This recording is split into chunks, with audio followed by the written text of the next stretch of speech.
तो स्वागत है पावर की दुनिया में। आज हम रॉबर्ट ग्रीन की उस मशहूर और विवादास्पद किताब द 48 लॉज ऑफ पावर के कुछ सबसे गहरे राज खोलने वाले हैं। तो चलिए सीधे शुरू करते हैं। ये लाइन ना सीधे उस दुनिया में ले जाती है जहां इमोशन से ज्यादा स्ट्रैटेजी काम आती है। ये हमें बताती है कि कामयाबी का रास्ता सिर्फ अच्छे होने से नहीं बल्कि नियमों को अपने फायदे के लिए इस्तेमाल करने से बनता है। असल में सफलता का राज सिर्फ मेहनत नहीं है, ये उन अनदेखे धागों को समझने में है जिनसे पावर और इन्फ्लुएंस का पूरा खेल बुना जाता है।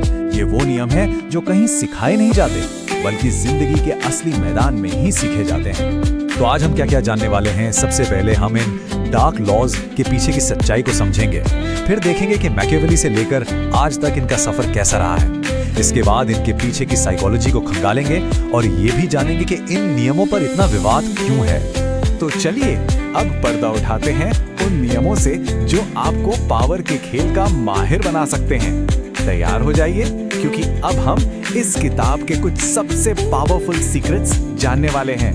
पहला और शायद सबसे जरूरी नियम, अपने इरादे हमेशा छिपा कर रखें। जब आपके कॉम्पिटिटर्स को पता ही नहीं होगा कि आपका अगला कदम क्या है तो वो आपको रोकेंगे कैसे। यही तो आपकी सबसे बड़ी ताकत है। सोचिए जरा, अगर आपके दुश्मन को पता है कि आप कहां हमला करने वाले हैं तो वो आसानी से अपना बचाव कर लेगा, है ना? लेकिन जब आप अनप्रेडिक्टेबल होते हैं तो आपको हराना लगभग नामुमकिन हो जाता है। असली विनर तो वही है जिसके मूव्स कोई गेस ना कर पाए। मतलब ये पूरा खेल ही सीक्रेसी का है। जब आप चुपचाप अपनी चालें चलते हैं तो कोई आपका विरोध कर ही नहीं पाता, और जब तक लोगों को पता चलता है कि हुआ क्या है तब तक तो आप गेम जीत चुके होते हैं। अच्छा, अब आते हैं एक ऐसे नियम पर जिसे ज्यादातर लोग नजरअंदाज कर देते हैं, कम बोलने की ताकत। पता है, खामोशी में जो पावर छिपी है वो हजारों शब्दों से ज्यादा असरदार हो सकती है। क्योंकि देखिए, जब आप कम बोलते हैं ना तो आपके हर शब्द की कीमत बढ़ जाती है। आपकी चुप्पी लोगों को सोचने पर मजबूर कर देती है कि आपके दिमाग में चल क्या रहा है।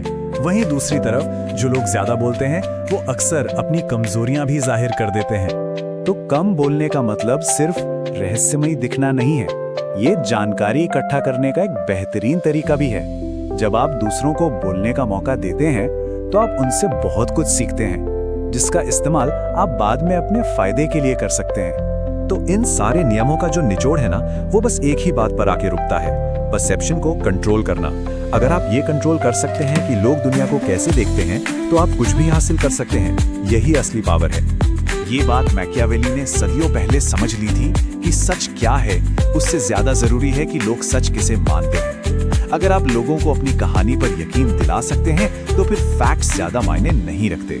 लोग वही देखते हैं जो वो देखना चाहते हैं। आपको क्या लगता है ये नियम नए हैं? जी नहीं, बिल्कुल नहीं। चलिए जरा टाइम में पीछे चलते हैं और देखते हैं कि इन नियमों की जड़ें इतिहास में कितनी गहरी हैं। एक तरफ थे मैकियावेली जो राजाओं को सिखा रहे थे कि सत्ता में कैसे बने रहना है, और दूसरी तरफ है रॉबर्ट ग्रीन जिन्होंने उन्हीं पुराने दांव पैंचों को आज की कॉर्पोरेट दुनिया के लिए एक नया रूप दे दिया है। मतलब जमाना बदल गया है पर पावर का खेल आज भी वैसा ही है। अच्छा, इतिहास तो देख लिया, अब जरा इसके पीछे की साइकोलॉजी को समझते हैं। देखते हैं कि मनोविज्ञान की भाषा में इन तरीकों को क्या कहते हैं। आज साइकोलॉजी में मैकियावेलिज्म एक पर्सनैलिटी ट्रेट है।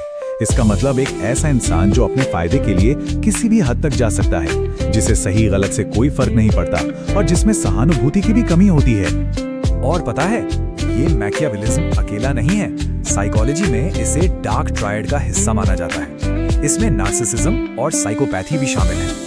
ये तीनों मिलकर एक ऐसी पर्सनालिटी बनाते हैं जो बहुत स्ट्रेटेजिक, सेल्फ सेंटर्ड और दूसरों की भावनाओं से बेपरवाह होती है। और ये किताब जो है ये डार्क साइकोलॉजी नाम की एक बड़ी और कह सकते हैं काफी पॉपुलर चीज का हिस्सा बन चुकी है। ये हमें इंसान के उस अंधेरे पहलू से मिलवाती है जिसे हम अक्सर देखना नहीं चाहते। लेकिन एक बड़ा सवाल ये उठता है कि क्या इन नियमों का इस्तेमाल करना हमेशा सही है? चलिए अब इस किताब से जुड़े विवादों और नैतिक सवालों पर एक नजर डालते हैं। तो इस किताब को लेकर ना राय बंटी हुई है। एक तरफ वो लोग हैं जो कहते हैं कि ये खुद को बचाने के लिए एक जरूरी गाइड है जो हमें दूसरों की चालबाजी से बचाती है। वहीं दूसरी तरफ वो लोग हैं जो मानते हैं कि ये किताब बेईमानी और धोखेबाजी को बढ़ावा देती है जिससे रिश्ते खराब हो सकते हैं। और देखिए, मजे की बात तो ये है कि खुद लेखक रॉबर्ट ग्रीन भी ये कहते हैं कि इन नियमों को आंख बंद करके फॉलो नहीं करना है। ये कोई रोजमर्रा की जिंदगी की गाइड नहीं है कि किसी सहकर्मी से बदला लेने के लिए इस्तेमाल कर लिया। ये हाई स्टेक्स सिचुएशंस के लिए है। तो फिर आखिर में हम क्या समझें? क्या है ये नियम? एक गाइड बुक या बस एक चेतावनी? चलिए इस सवाल का जवाब ढूंढने की कोशिश करते हैं। तो शायद इस किताब को एक रूल बुक की तरह नहीं, बल्कि एक चश्मे की तरह देखना चाहिए। एक ऐसा चश्मा जो हमें दुनिया में चल रहे पावर गेम्स को समझने में मदद करता है। इसका असली फायदा इन नियमों को अपनाने में नहीं, बल्कि इन्हें पहचान कर खुद का बचाव करने में है। और आखिर में हम आपको एक सवाल के साथ छोड़कर जा रहे हैं। पावर के इन डार्क नियमों को समझना ज्यादा खतरनाक है या इनसे अनजान बने रहना? ये एक ऐसा सवाल है जिसका जवाब हम सबको खुद